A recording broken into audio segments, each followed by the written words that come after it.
Boa noite, Brasil. Estamos começando mais um Direto de Brasília, que é o jornalismo levado a sério. Olá, Campbell. Olá, Voit. E o nosso Direto de Brasília você pode assistir através dos canais do Grupo KTV, pelo nosso site www.diretodebrasilia.com.br e por todas as demais mídias sociais, em breve pela Rede Gênesis de Televisão.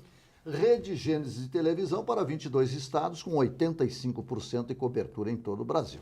Agora vamos conferir como está o tempo aqui em Brasília. Vamos ver as informações do Instituto Nacional de Meteorologia. Tempo claro a parcialmente nublado e possibilidade de chuvas esparsas. A temperatura mínima foi de 17 graus e a máxima fica em torno de 29 graus. A umidade do ar varia de 35% a 90%. Vamos ver então o que circula hoje nas mídias e também nos jornais. Saiu publicado hoje no Diário Oficial o decreto assinado pelo presidente Jair Bolsonaro, que facilita a aquisição de porte de armas no Brasil. O decreto facilita o porte de armas não só para colecionadores, caçadores, atiradores esportivos e praças das Forças Armadas. Cerca de 18 categorias terão mais facilidades para portarem uma arma de fogo. Dentre estas categorias estão advogados como Campbell, residentes em áreas rurais, conselheiro tutelar, caminhoneiros, profissionais do sistema socioeducativo e jornalistas que atuem na cobertura policial. Jornalistas igual o Voit, né? A liberação do porte de armas será expedida pela Polícia Federal e existe uma série de requisitos para quem se habilitar ao uso de uma arma de fogo. Não é tão simples assim, mas vai facilitar a que o cidadão possa, pelo menos, proteger a sua família e também a sua propriedade. Presidente Jair Bolsonaro participou hoje de homenagem aos pracinhas brasileiros que participaram da Segunda Guerra Mundial. O presidente da República já retornou a Brasília, onde vai continuar tratando da reforma da Previdência com os presidentes da Câmara e do Senado e com algumas lideranças políticas. Foi lançado ontem na Câmara a Frente Parlamentar Digital. O nosso repórter Mário Benisti esteve acompanhando o lançamento e conversou com o deputado João Henrique Caldas, do PSB de Alagoas, presidente da Frente.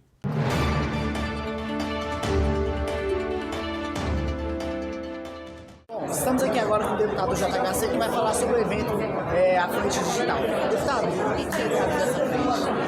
A Frente de Economia e Cidadania Digital será muito importante, haja vista que no século XXI nós estamos vivendo um capital de alta tecnologia, nós temos questão do futuro do trabalho, nós temos que criar infraestrutura legal para que a gente possa fomentar a inovação e dessa maneira a gente vai se adaptando ao mundo globalizado e competitivo. A gente tem que aumentar a conectividade do nosso país, não são todos os temas, desde a área de agricultura, educação, saúde, que passam pela digitalização, pela cidadania digital, pela economia digital, para que a gente possa usar essas ferramentas da maneira correta e que a gente possa, dentro da frente parlamentar, trazer aos brasileiros, especialmente das futuras gerações, a oportunidade de tomar as melhores decisões com um parlamento que ajuda, um governo que ajuda e fomenta essa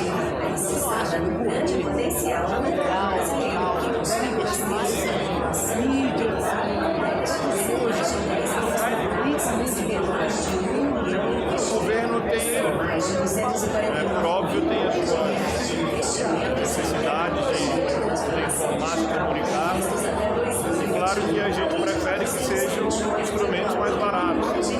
Usar a internet, sem dúvida alguma, um caminho, uma maneira, um instrumento, uma ferramenta que pode ser utilizado para disseminar a informação e poder baratear o custo.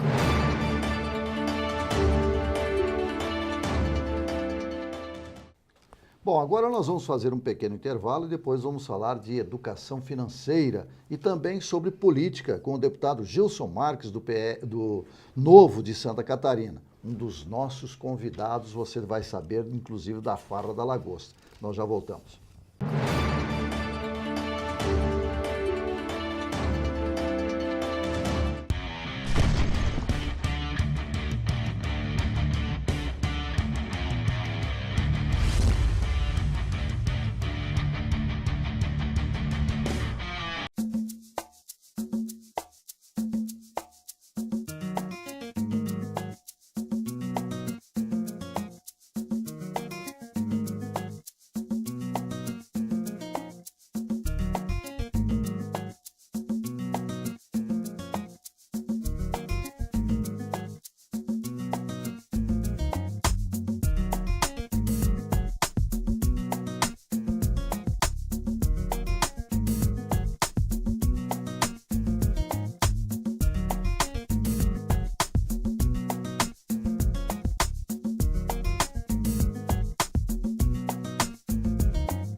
Em tempos de desemprego e inflação em alta, nada mais oportuno do que você cuidar das suas finanças. O professor Leonardo vai ajudá-lo com as suas dicas sobre educação financeira.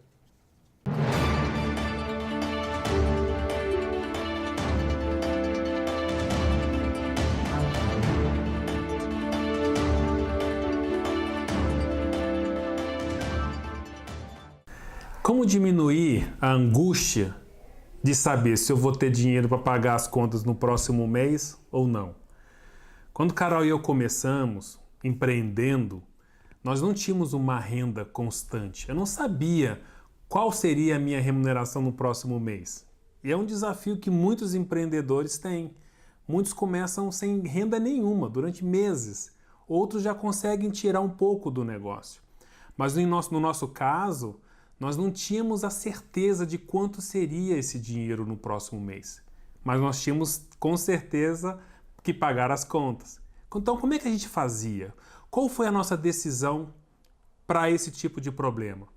A gente decidiu pegar todas as contas e mudar a data de pagamento delas. Por exemplo, a conta do cartão de crédito, a gente consegue fazer isso, água, luz. Existem uma série de contas, despesas fixas que a gente tem, que a gente consegue alterar a data de pagamento. E a gente pegou cada uma das nossas despesas, listamos, e eu alterei essa data. Com qual objetivo? Para me livrar a mente. Porque o que acontecia? Eu pagava a conta de luz no início do mês, mas a conta do cartão vinha 15 dias depois. E eu ficava na expectativa, vou ter dinheiro ou não vou ter dinheiro? Isso me gerava muitos problemas. Me gerava um problema, inclusive, no dia a dia de produtividade. É claro que tem contas que a gente não vai conseguir colocar exatamente no mesmo dia, mas tudo bem.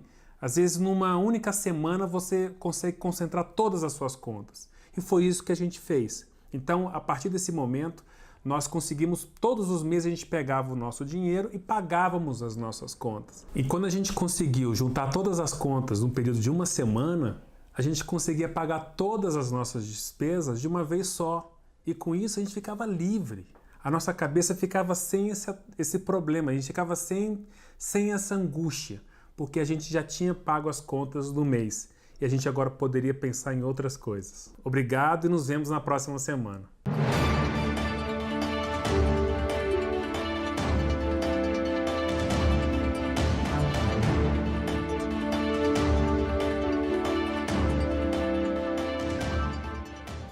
O Direto de Brasília está recebendo o deputado Gilson Marques, do Novo de Santa Catarina. E o deputado já chegando.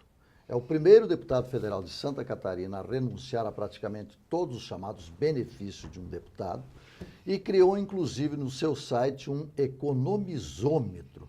E também apresentou como chegada uma proposta para acabar com o que denominou de farra da lagosta, que é aquela manobra aí do STF para comprar vinhos caros, lagostas, camarões especiais. E isso é uma coisa que a gente precisa tratar com muita objetividade, vamos dizer assim. Por quê? Porque um desembargador derrubou uma decisão que já havia sido tomada, embargando esta situação aí de comprar lagosta, vinhos caros no Brasil, que está fazendo economia de tudo. Não é, Carlos? Pois é, isso mesmo. Deputado Gilson Marques, seja bem-vindo ao nosso Direto de Brasília. E o senhor já pode nos falar sobre essa situação criada pelos desejos requintados do Supremo Tribunal Federal e também sobre esse economizômetro. Não é? Muito obrigado pelo convite. É importante a gente conseguir dividir o pensamento com a população. É muito interessante porque nós criamos uma distorção política do que para as pessoas é tudo proibido, obrigatório ou regulamentado. E para a classe política, para o Estado, tudo pode. Cada vez que se chega ao poder, se tenta aumentar o guarda-chuva do poder. E nós precisamos fazer o sentido contrário. Dar mais liberdade para as pessoas, desde que elas tenham responsabilidade, e limitar o poder do Estado.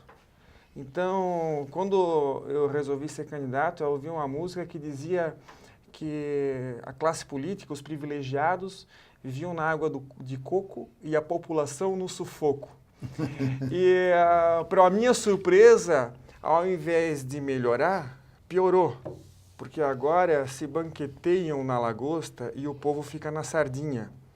E Quando tem sardinha. Quando tem sardinha. E pior, a lagosta é paga pelos outros. Eu fico imaginando, na época feudal, onde o rei ou o senhor feudal batia o pé mandava os seus funcionários bater o pé na porta e retirar o dízimo. E todo mundo ficava apavorado e achava aquilo horripilante, e era. A situação de hoje qual é? É que não é mais 10%, é quase 40%. Está todo mundo já com o nariz fora da água. Essa compra, ela ultrapassa a possibilidade de mais de R$1 milhão. Então, fique imaginando daquela pessoa batendo na porta para recolher os impostos. R$1 milhão para comprar lagosta e vinho com 4 premiações internacionais. Nós precisamos fazer alguma coisa. É de nossa obrigação fazer alguma coisa. Eu fui eleito para que haja o controle. Porque não existe almoço grátis. Essa é uma frase de Milton Friedman. Então, se alguém se banqueteia por alguma coisa com dinheiro alheio, a gente tem que corrigir. Eu não tenho problema nenhum que alguém tome vinho caro ou coma lagosta, desde que seja com dinheiro próprio, desde que seja financiado por si mesmo. Mas agora com dinheiro alheio, não. Pensando nisso, e por conta disso, nós apresentamos a emenda agora 65, é uma emenda ao projeto de licitações para regulamentar e estipular parâmetros na compra e aquisição de objetos de luxo. Então, vai ter que ser estabelecido produtos de natureza média para se efetuar essa compra, justamente para limitar o poder do Estado. Então, tem uma frase de Edward Burke que diz: quanto maior o poder, maior o abuso.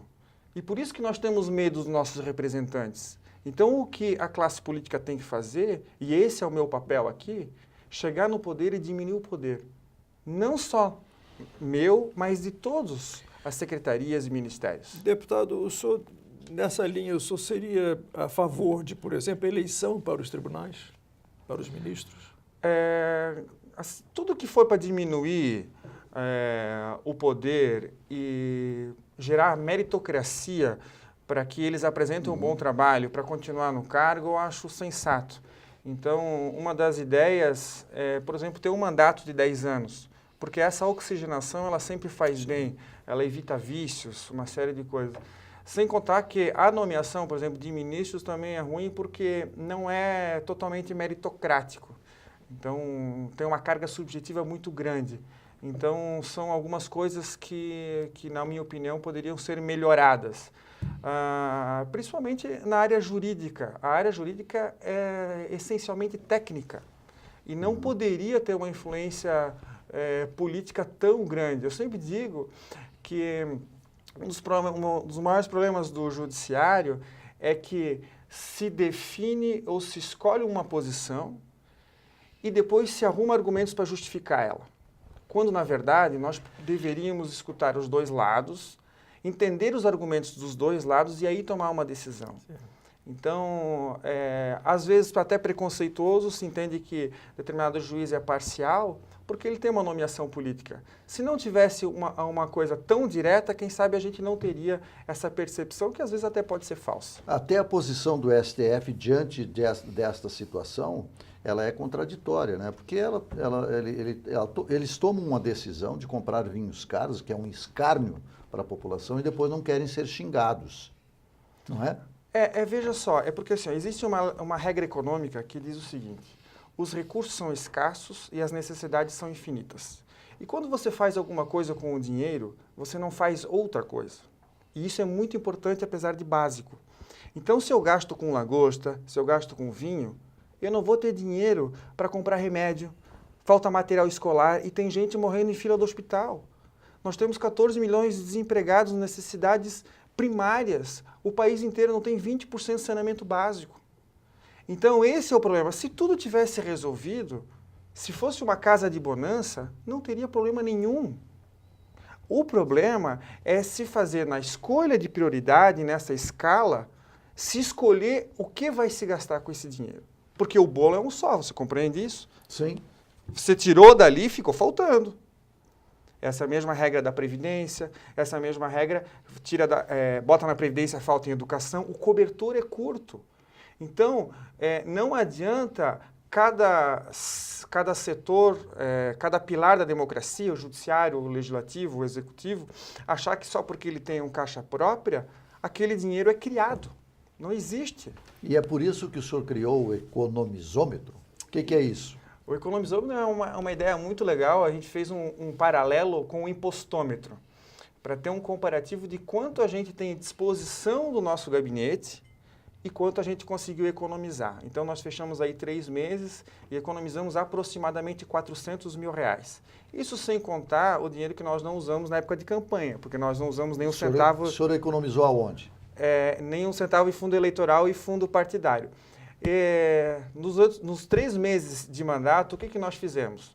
Eu renunciei a auxílio moradia, auxílio mudança, pago o aluguel do meu bolso, apartamento funcional eu não uso. Dos 25 assessores que eu teria direito, eu só tenho 6. Renunciei a metade da cota parlamentar, que tenho direito a aproximadamente 40, me comprometi a gastar só 20, mas tem meses que eu só gasto 6 ou 7. E devolve o resto? Não utilizo, né? Porque assim, é um pensamento muito errado, porque cota é meta. Por exemplo, é 4 mil, procuro gasto, despesa para chegar lá. E isso incentiva o gasto. Inventam também despesa. Enfim, então o que nós fazemos é cuidando do dinheiro do outro e do próximo como se fosse nosso. Essa reflexão todo mundo deveria fazer. Até o cafezinho eu renunciei. Então, justamente para ter esse compromisso de economia. E essa história do cafezinho não é brincadeira não, porque o Estado de Santa Catarina gastou R$15 milhões em 5 anos de cafezinho.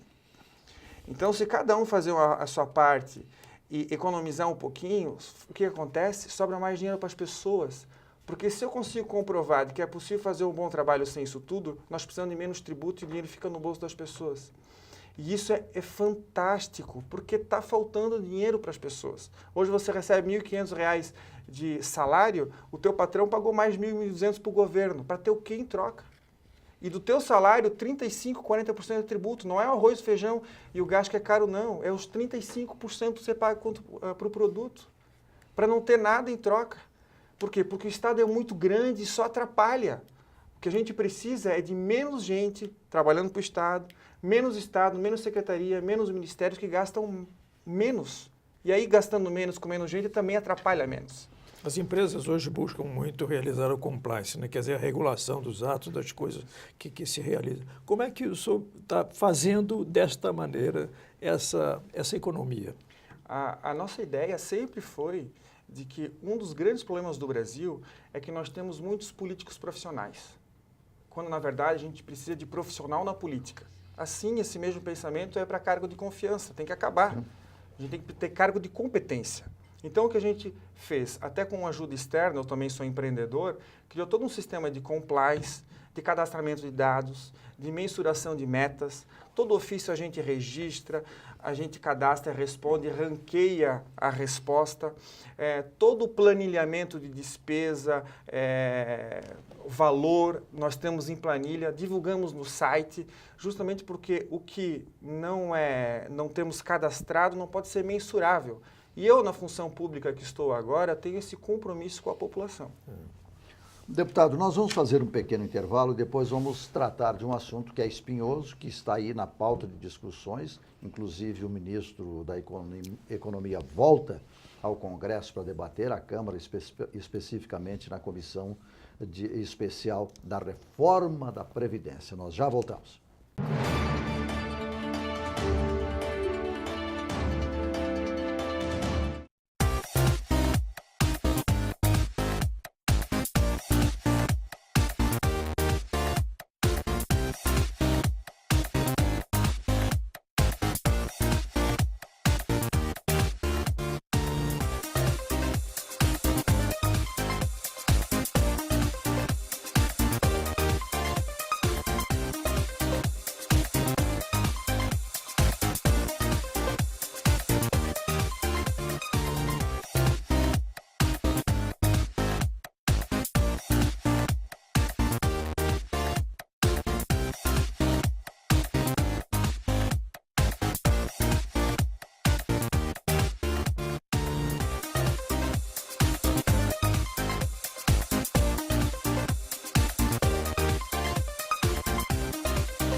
Voltamos então com o nosso Direto de Brasília, recebendo hoje o deputado Gilson Marques, do Novo de Santa Catarina. Deputado, o senhor também está acompanhando de perto a reforma da Previdência, que agora está sendo analisada pela Comissão Especial, que inclusive está recebendo aí novamente o ministro da Economia, Paulo Guedes. Qual a sua opinião sobre a reforma e quais os pontos que o senhor acha mais difíceis de aprovar nessa proposta que chegou ao Congresso? Eu posso conversar esse assunto com bastante naturalidade. Eu fui titular do partido na CCJ, sou advogado há 15 anos e a pergunta que se deveria fazer não é se a pessoa é contra ou a favor da reforma. A pergunta correta é se ela é necessária ou se não é necessária. E isso é muito importante porque hoje a Previdência consome 52% do orçamento federal. 15% é para pagar salário e mais 6% é Seguridade Social. Então não sobra nada para as outras coisas. Até 2023 existe uma previsão de que esse 52% que se gasta com Previdência vai chegar a quase 80%. Então o que acontece? Esse valor, ele esmaga as outras coisas. Então nós não vamos ter mais, a curto prazo, dinheiro para educação, para saúde, para infraestrutura, não vai ter, justamente porque pagam mais em Previdência. E nós temos que encarar com coragem essa revisão, essa reforma agora, porque os nossos antepassados não fizeram isso. Hoje, a mortalidade está cada vez mais avançada, ainda bem, e cada vez menos tem gente nascendo, a natalidade diminui. Então, é um sistema que não fecha. Então, nós contribuímos, aí o governo gasta 720 bilhões por ano em Previdência e 300 bi é déficit. É insustentável. E com a reforma, nós conseguimos, além de fazer esse equilíbrio, corrigir diversas distorções. A principal delas é que existe uma grande transferência da classe trabalhadora que ganha pouco para uma classe que ganha muito. Para você ter ideia, nós temos no Brasil 40 milhões de aposentados ou que recebem algum tipo de benefício previdenciário. Dos 40 milhões, 1 milhão recebe sozinho 200 bilhões de benefício. E os outros é dividido entre os outros 39 milhões. Então, nós temos aí uma média de R$ 1.450. Com a reforma, nós acabamos com essa diferenciação, porque o teto vai ser R$ 5.800 para todo mundo. Infelizmente, os militares chegaram de fora, é uma PL em separado, e eu mesmo sou contrário de que haja essa diferenciação. Qual é o problema que aí você perguntou dos pontos nebulosos? O principal problema, eu diria que é o desconhecimento. Muitos, até no próprio parlamento, por incrível que pareça, discutem a lei sem ler a lei, sem ter conhecimento do que se fala. Segundo são os... Não li, mas não gosto. E segundo são os setores de pressão. Aqueles que vão perder a sua aposentadoria, o seu benefício, a alta corte, eles têm pessoas especializadas para fazer lobby no Congresso, para convencer e apresentar emendas a diminuir. Diminuir tempo de trabalho ou diminuir contribuição. E aí o que você faz? Você desnatura a reforma. Porque toda profissão tem algum motivo. O rural tem que ter uma diferenciação. O professor tem que ter uma diferenciação. Mas o militar. Mas o político. Mas o servente de pedreiro. Mas o cara que trabalha na mina, o cara que colhe fumo, mas o DJ que trabalha com som. Percebe que toda profissão, por algum motivo até justificável, vai poder dizer que ele poderia receber algum benefício. Qual é a melhor forma de resolver isso? Todos contribuem igual pelo mesmo prazo, sendo dolorido ou não. O modelo seria na média, né? Essa é a nossa visão. Então, assim é que nós vamos chegar lá. Com relação a pontos específicos da reforma, um dos mais polêmicos que eu enfrento, por exemplo, é o BPC. Por que é polêmico? Porque se diz que vai diminuir para R$ 400 o valor do benefício. E, de fato, esse é o lado ruim da história, e não se conta o lado cheio do copo. A verdade é que vai se adiantar em 5 anos o pagamento. Então, a pessoa vai começar a receber 5 anos antes R$ 400, aos 60 anos.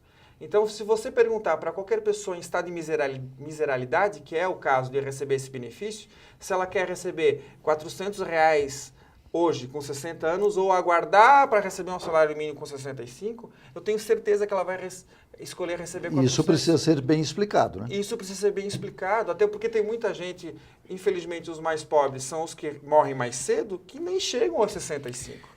O deputado, o senhor acha que com esse modelo o trabalhador vai precisar buscar a previdência privada?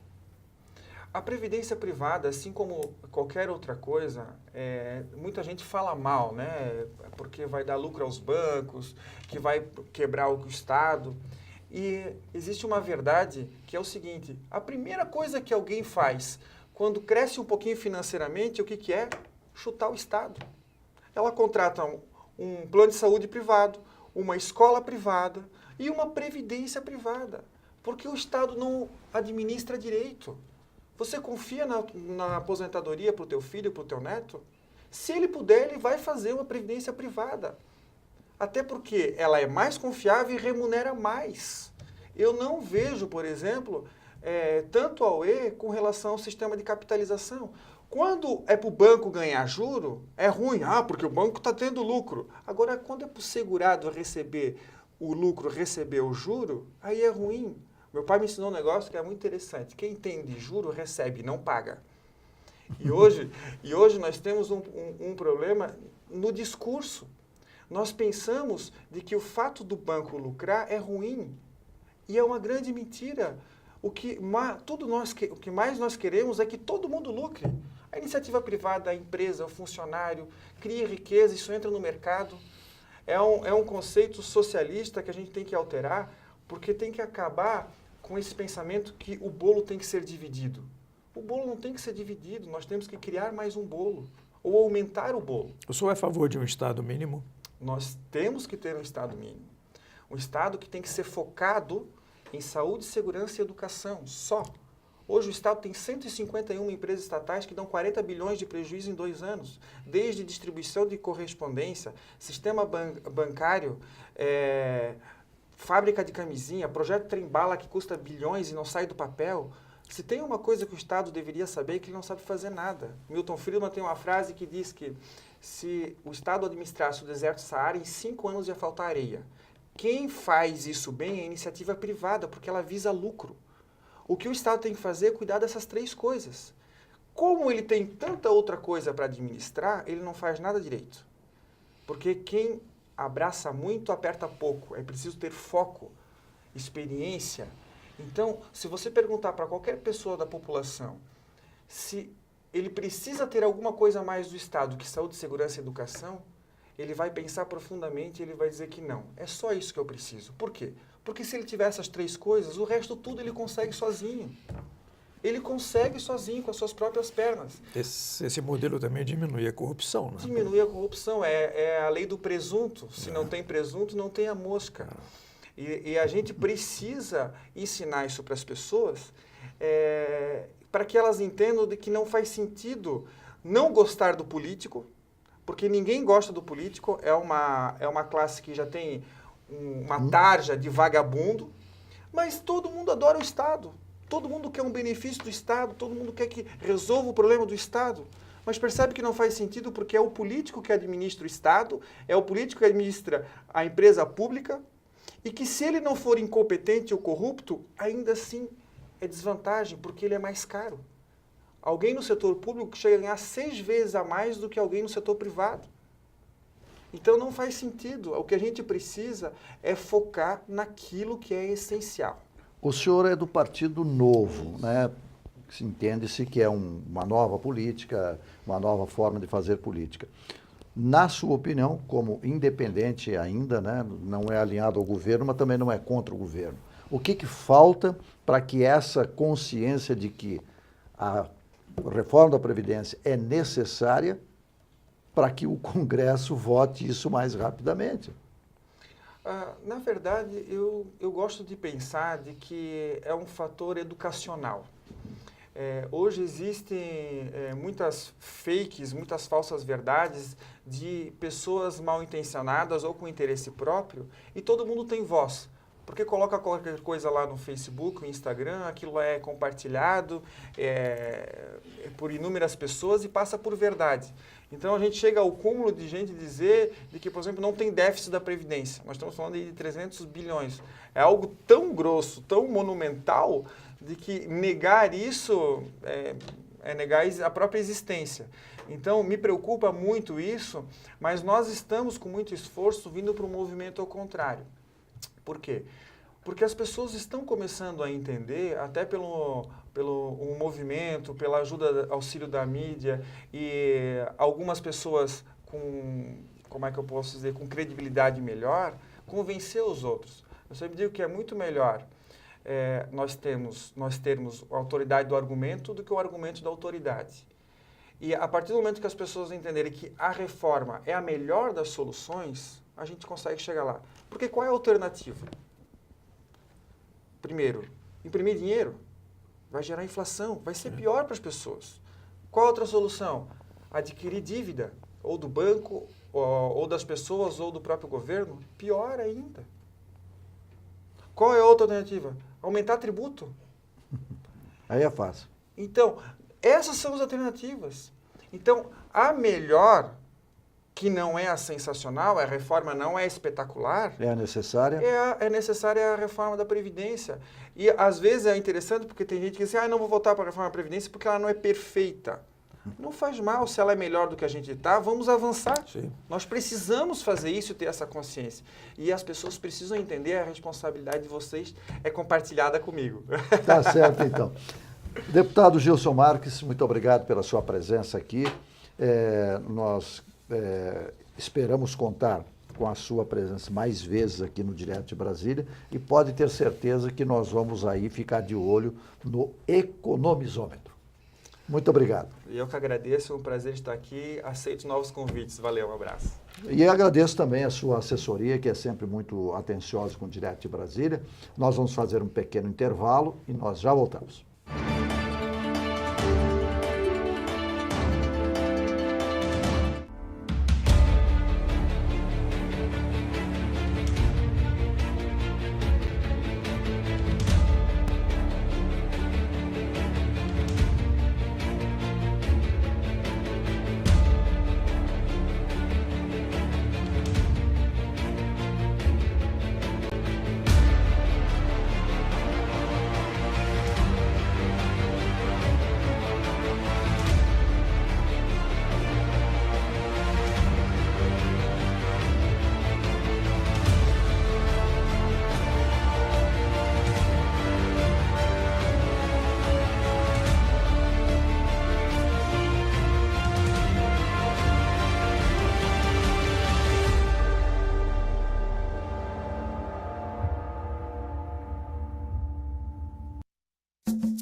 Estamos retornando com o nosso Direto de Brasília, que é o jornalismo levado a sério, e dentro, em breve, muito breve, nós estaremos através da Rede Gênesis de televisão, 22 estados, 85% de cobertura nacional. É para breve.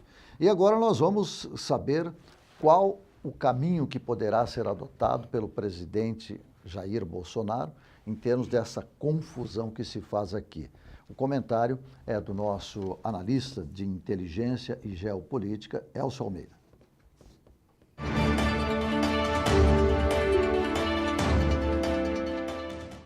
O governo Jair Bolsonaro possui uma grande responsabilidade diante de seus eleitores: conduzir a contrarreforma cultural. Sua vitória foi decorrente da manifestação da multidão de brasileiros que tem suportado um massacre midiático contra os valores fundamentais da família e da sociedade, que são os pilares da nossa nacionalidade. O resultado da ação orquestrada para destruir as defesas da democracia ocidental, alicerçadas na liberdade, na ética e no mérito, acabou produzindo um aparelhamento ideológico que infectou principalmente a política, a imprensa e a educação.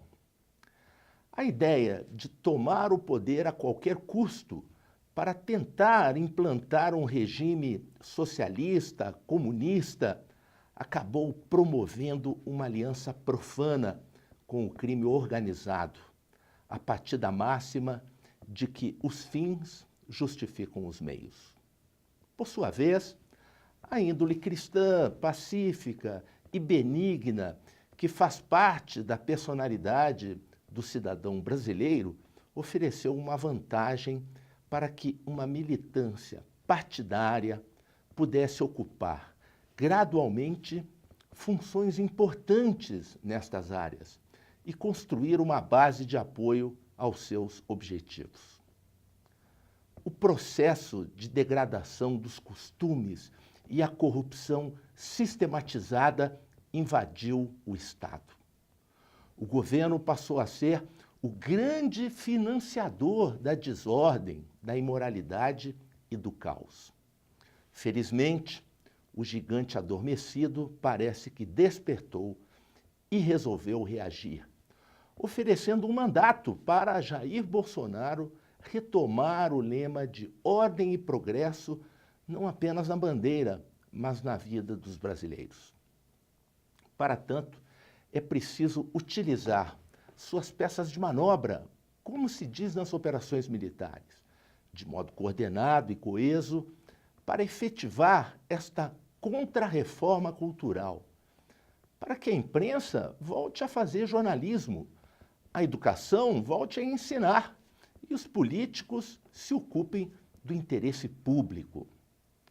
É evidente que o presidente deseja conduzir este processo e há bons interessados em cooperar com ele. Mas o método não tem sido unânime e suas diferenças têm oferecido muita munição para os adversários.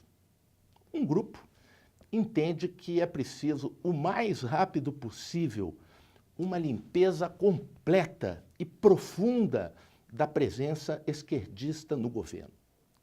Enquanto outro pensa que o país deve se livrar dos fantasmas da Guerra Fria, do conflito ideológico de direita e esquerda e avançar em busca de objetivos comuns que fortaleçam a unidade nacional e promovam o desenvolvimento, a geração de empregos, melhores condições de saúde, educação, segurança e a redução da pobreza. As duas propostas possuem vantagens e desvantagens, porém, colocam em litígio dois grandes sustentáculos do governo Jair Bolsonaro. O grupo liderado por Olavo de Carvalho, com os filhos do presidente, e o grupo dos militares. O sucesso desta contrarreforma está na capacidade do presidente encontrar interlocutores que pacifiquem seus apoios e, assim, concentrem suas energias na luta contra aqueles que ardilosamente só desejam obter vantagens pessoais ou meramente corporativas, onde quer que eles estejam e sejam eles de quem forem.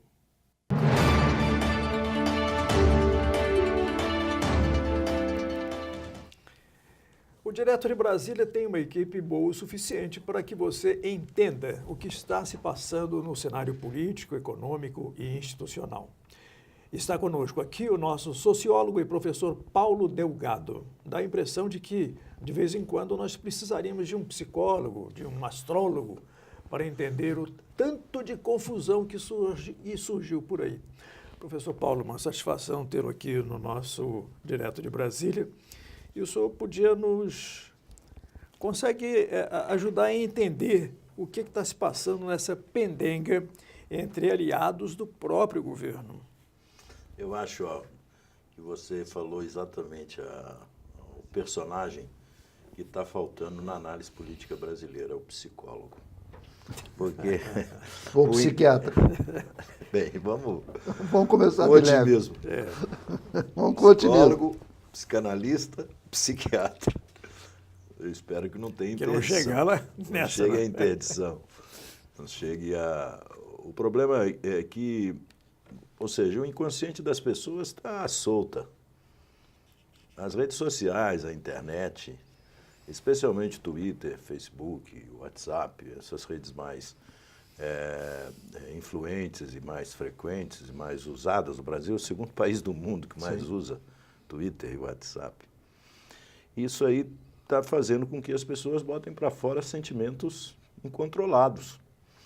Você não pode, por exemplo, mesmo que seja por ser aliado a um determinado grupo político, você não pode ofender um general num país que tem a fronteira que o Brasil tem.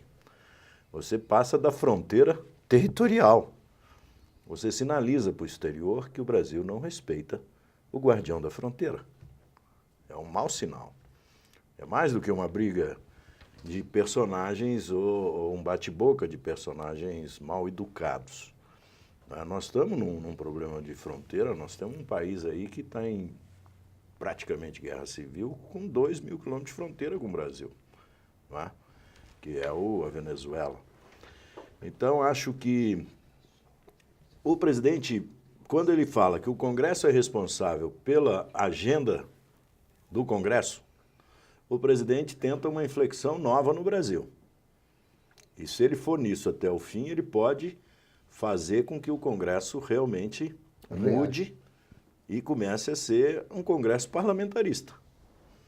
Agora, o risco do presidente dizer que o leme está com o Congresso e não está com ele, quem dirige o barco é o Congresso, é que isso pode ter repercussão no segundo e no terceiro escalão do governo dele e o próprio governo começar a ficar anti-Congresso. Não é só o presidente, é o governo entender que a atitude de autonomia que o presidente quer dar ao Congresso é uma atitude de desprezo, de indiferença à vida parlamentar. Eu não acredito que seja, porque ele é um parlamentar, um ex-parlamentar. Mas eu estou vendo um desafio para o Congresso que o bastão está sendo passado para lá. E se o Congresso decidir pegar esse bastão e governar o país, tem que mudar a natureza do governo. O governo do sistema presidencialista, né? Tem que mudar o presidencialismo. E aí tem que ter uma emenda constitucional. Como é considerado cláusula pétrea, talvez tenha que ter um plebiscito no país. Eu acho que o Brasil está maduro para o parlamentarismo. Com todos os problemas de crítica aos parlamentares, eu acho que a crítica à vida política é uma estratégia internacional, não é brasileira, não. Isso está no mundo todo. É uma estratégia internacional para você acabar com a intermediação social legítima. Esqueça criminalidade de parlamentar, delinquência, corrupção. Isso aí, todos os países do mundo têm isso. Só que tem países que punem mais rapidamente que o Brasil, mas o Brasil já está punindo também. Mas a crítica ao sistema de deputados e senadores, ao sistema parlamentar, para mim, está sendo compreendida errado pelo governo do presidente Bolsonaro. Porque ele está agravando essas críticas e ele está escolhendo setores do governo, né? Isso é um fio desencapado. Mas, professor, você acha que essa ideia de tripartite de poder, ela está em xeque? Olha, se eu fosse o Rodrigo Maia, eu aceitava o desafio e virava o presidente do Brasil, de fato.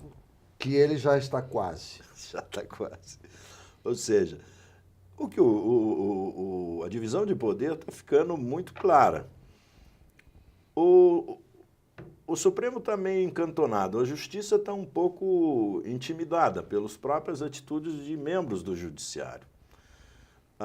Isso enfraquece o poder judiciário e faz com que, como dizia, um poeta dizia, né, ninguém pinta um quadro com as mãos trêmulas.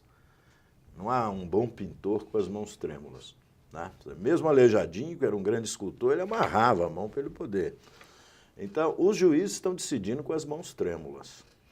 Porque os juízes atacados, os juízes xingados, os juízes ameaçados, criticados, é difícil você ver um juiz sereno tomando uma decisão. Como é que o senhor vê o parlamentarismo, a possibilidade do parlamentarismo voltar para o Brasil? Eu vejo concretamente e de maneira diferente. O parlamentarismo surgiu no Brasil como teve no Império, mas por uma decisão do governo português, porque o nosso governante era criança, né? Ele nem 14 anos tinha, estava fazendo 14 anos. E depois teve... E não era idade mental, né? Ele não era, não. E foi um grande imperador. Depois ele foi imperador de Portugal também e deixou o filho aqui, né? O pai dele virou imperador lá e deixou esse menino aqui. Veio o parlamentarismo, o Conde Deu foi obrigado a criar um sistema por causa da infantilidade do governante. Depois nós tivemos o parlamentarismo por causa da crise política, uma crise provocada pelo Jânio Quadros. A confusão com o Jânio, que se preocupava mais com questões secundárias do que com as questões fundamentais. O Jânio proibiu o biquíni nas praias brasileiras. Não é?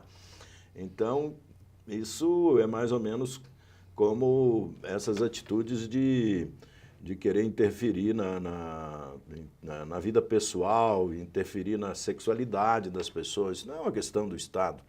Não é? Então, o parlamentarismo veio também por causa de movimentos sociais insurgentes de esquerda, e muitos na área rural, na época, né? O movimento das ligas camponesas e o movimento sindical de empresas estatais, porque o grande líder era, inclusive, lá de Juiz de Fora, o Claude Smith Riani, da área de eletricidade, das grandes companhias elétricas, que eram todas estatais na época. E esse movimento é que foi produzindo a ideia do parlamentarismo para impedir que houvesse a sucessão presidencial. Não deu certo também. Veio um plebiscito e mudou. Derrubou isso aí. No plebiscito dos anos 90, eu fui parlamentarista e perdemos, né? Me lembro, Zé Richa, nós saímos pelo Brasil aí e Dr. Ulisses, que era o grande líder, era presidencialista, Brizola, Lula, os grandes líderes partidários, todos eram presidencialistas. Ficava só o Mário Covas, o Zé Richa, o PSDB, que estava começando a nascer e quer se fortalecer. Hoje, o parlamentarismo pode surgir por uma decisão congressual. Aí é diferente. Mas, a maioria do Congresso pode decidir. Já que o presidente nos dá o leme, nós vamos governar e ele fica no Twitter. Mas o próximo presidente da República pode não ter essa ideia de renunciar ao presidencialismo e apoiar uma ideia que está se solidificando pela inapetência ou pela alguma falta de vontade do exercício do poder no presidencialismo. Nós vamos chamar uma matéria onde nós temos aí uma posição de uma deputada do PSL diante dessas decisões que o governo está tomando, inclusive algum projeto aí da independência, de incentivo à criação das empresas. O nosso repórter Mário Benício está conversando com ela.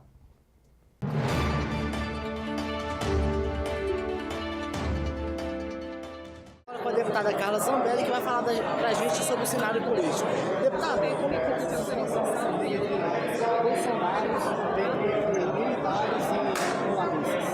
Hoje foi um dia excepcional que isso vai cair por terra. Então, o Bolsonaro pediu para que as pessoas tenham cuidado, que cessem os ataques de ambos os lados e acho que está dando certo. Se Deus quiser, a gente vai alcançar agora um período de calmaria.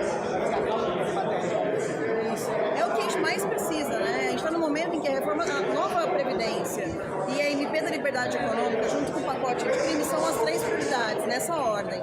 Então, o pacote anticrime é ali junto com a MP da Liberdade Econômica, que é o que vai mudar o país, economicamente e também no combate à corrupção e segurança pública. A senhora vê algum empecilho, algum grave, Com certeza, pessoal. No pacote anticrime que eu estou participando mais ativamente, a oposição está levando pessoas que são extremamente de esquerda. Se a gente não acompanhar, a gente vai ter problema. Na nova Previdência, eles também estão fazendo bastante furor ali, mas o nosso grupo está bem unido, está forte, está organizado agora, a gente começou a se organizar bem. A gente sabe que no começo não teve muita coordenação, muita organização, mas agora a gente está indo bem. E para a MP da Liberdade Econômica ainda não começou a comissão especial, mas a gente vai estar lá firme e forte para defender a nossa abertura de mercado, liberdade econômica, crescimento dos empregos e segurança jurídica. Então falamos agora com a deputada Carla Zambelli, Mário Belucci, para o programa Direto de Brasília. Volto com vocês aí no estúdio.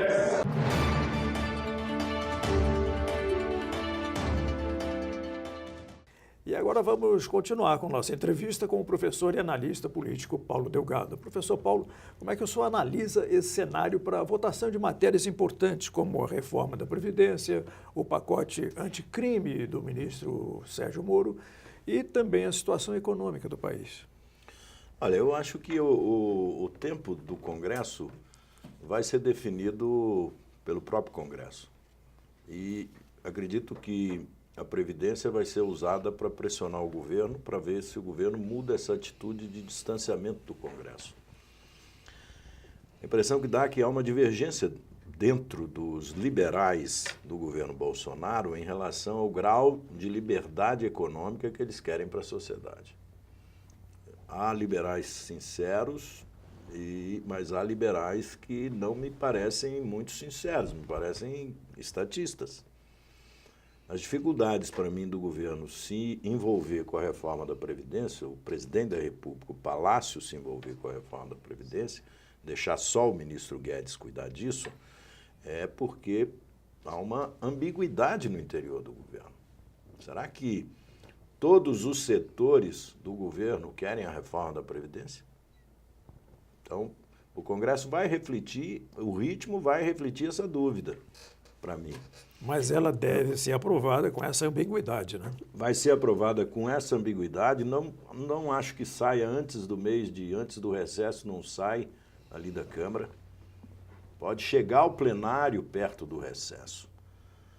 Porque os prazos são prazos limites, não são prazos necessariamente que têm que ser usados. Você pode convocar 3 sessões por dia, nós fizemos isso várias vezes na Constituinte. Quando o Congresso quer, vota. Quando o Congresso quer, ele faz 10 sessões num dia e o prazo não é de 65 dias, né? Como se fosse uma sessão por dia, ou de setembro, vai por aí. A questão do pacote anticrime, eu acho que o ministro Moro está perdendo um pouco a luta pela integridade do seu pacote. Veja, essa decisão de que brasileiros podem, um grupo de brasileiros vai poder usar arma de fogo na cintura, como um cowboy, né? Ele já criticou, ele disse, olha, isso não está dentro do escopo de segurança da sociedade. A segurança individual forçada atrai o ataque aleatório ou planejado. Eu vejo lá no Rio de Janeiro, me espanta no Rio de Janeiro aquele monte de placa. Essa casa é segurada por não sei quem, essa casa é segurada por não sei quem. Isso significa mais ou menos dizer assim, aqui que eu devo assaltar, aqui que deve ter coisa. Ora, você não vê isso na Europa, você não vê isso. Até aqui na Argentina, em algumas cidades da Argentina, você não vê. No interior do Brasil, você não vê isso. Por que essa ideia ostensiva de segurança? Eu acho que a segurança é preventiva, mas ela sendo ostensiva, ela infantiliza o cidadão também. Uma rua com a polícia presente é importante, mas uma rua cheia de polícia é uma rua insegura. Outra coisa também, professor, como é que dá a formação a todas essas pessoas que vão ter porte? Isso, como vai sacar, em que direção, como vai botar, sabe, mexendo num tambor de um revólver? Eu acho que isso aí não vai dar certo, não é? A outra coisa que eu vejo é a questão do COAF. O ministro Moro está correto. Não vai dar certo e pode matar muita gente. E pode matar muita gente. O ministro Moro tem razão. Hoje... Ou você persegue o dinheiro, Exato. Ou não descobre a corrupção. Antigamente você ia atrás, chercher la femme, você ia atrás da mulher, né? Onde está o crime? Vá atrás da mulher que você acha o crime. Esses eram os romances policiais do século passado. Agora siga o dinheiro, né? Onde está o dinheiro? Ora, já está decidido que não se pode pagar mais nada em dinheiro acima de 10 mil reais. Tem que comunicar qualquer transação acima de 10 mil, 50 mil, 100 mil. Por que não avança nisso? E na política fiscal e tributária, que é outra grande reforma que tem repercussão econômica, como você está perguntando, é um absurdo não se premiar quem dá mais emprego. Eu não vi nada na proposta do governo em que você premia quem dá mais emprego. Se eu tenho uma atividade sustentável, se eu tenho uma atividade que eu não poluo, eu devia pagar menos imposto. Por quê? Porque eu poluo menos, eu faço o governo gastar menos. Se eu contrato um indivíduo, a cada indivíduo que eu contratar a mais, eu devia pagar um pouco menos de imposto. Ou seja, aumenta o contribuinte, aumenta o consumo, aumenta a cidadania comercial, se diminuir a cidadania tributária, que é uma falsa cidadania. É claro que todos, eu não sou a favor de ninguém estar isento de pagar imposto. Mas que todos paguem. É que todos pagam, é uma virtude. Pagar imposto é uma virtude, né? Você ser descontado no imposto de renda, legitimamente, mas a alíquota de 27% para todo mundo, acima de valores que vão de 10 mil reais a bilhões.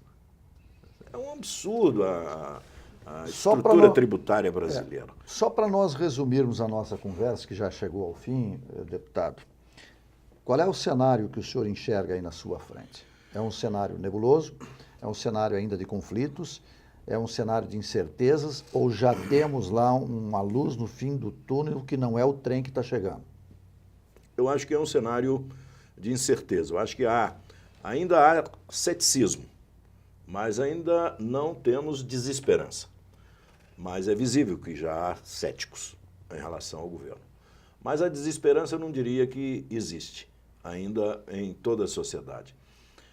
E há uma mudança econômica no mundo que ou o governo brasileiro se debruça sobre isso, os empresários, as grandes instituições empresariais se debruçam sobre isso, ou nós não teremos mais riqueza. É que os jovens estão iludidos com a ideia de que basta possuir uma coisa, não precisa ser proprietário dela. Se você não é proprietário, se você só usufrui de uma determinada coisa, você não cria um elemento central da cidadania, que é o pé no chão. Essa ideia de que tudo é virtual, de que eu não preciso mais de casa, eu não preciso mais de automóvel, eu não preciso mais de sapato, eu não preciso mais de nada, eu não preciso de comprar família. Nada, não preciso mais de família, eu não preciso mais de nada. Tudo é virtual, tudo pode ser usado e descartado. Esse mundo de patinete, né? Então, se você imaginar que tudo vai ser assim, você acaba com o conceito de propriedade. Se você acabar com o conceito de propriedade, você acaba com a produtividade. Porque não vai ter espaço para a produção das coisas, vai só circular. E se eu não quero ter um bem, se eu só quero ter a posse do bem, eu estou abrindo mão do direito de ter e passando por uma outra pessoa. Aumenta a concentração de renda. Então, o cenário econômico não é bom, ele é desempregador, né? Então, o governo tem que começar a cuidar da alta tecnologia, ele tem que cuidar de educação, de qualidade, e ele tem que cuidar também de premiar a inovação, né? Eu acho que a inovação é de onde vai surgir o novo trabalhador brasileiro. Eu acho que o governo tem que ouvir mais quem tem interesse em construir do que de polemizar. Essa é uma questão que precisa ser encarada e que setores do governo que não entendem de determinadas coisas aconselhem-se com quem entende, como nós estamos fazendo. Nós estamos trazendo, por exemplo, o professor Paulo Delgado para nos explicar, ajudar as pessoas a se esclarecerem. É isso que nós queremos e é por isso que o senhor vai voltar sempre, todo mês aqui, se possível, toda semana, afora os seus compromissos internacionais, mas a gente compreende. Deputado, professor Paulo Delgado, muito obrigado pela sua presença aqui e já está agendado, né? Na próxima semana, dependendo daquele compromisso, Dubai, essas coisas assim, a gente retorna com o senhor aqui. Olha, eu agradeço muito, Voit e Campbell. De fato, eu tenho um compromisso internacional no mês de junho. Meu filho vai casar na Inglaterra. Mas eu não sou astrólogo, eu não. terei que... Eu li isso nas estrelas. Meu filho namora uma inglesa e mora nos Estados Unidos e vai casar em Manchester. Se vocês puderem ir, estão convidados. Muito obrigado pelo convite. Vamos aguardar a passagem chegar. E nós estamos aí agradecendo também a sua sintonia, a sua audiência. E até um próximo Direto de Brasília.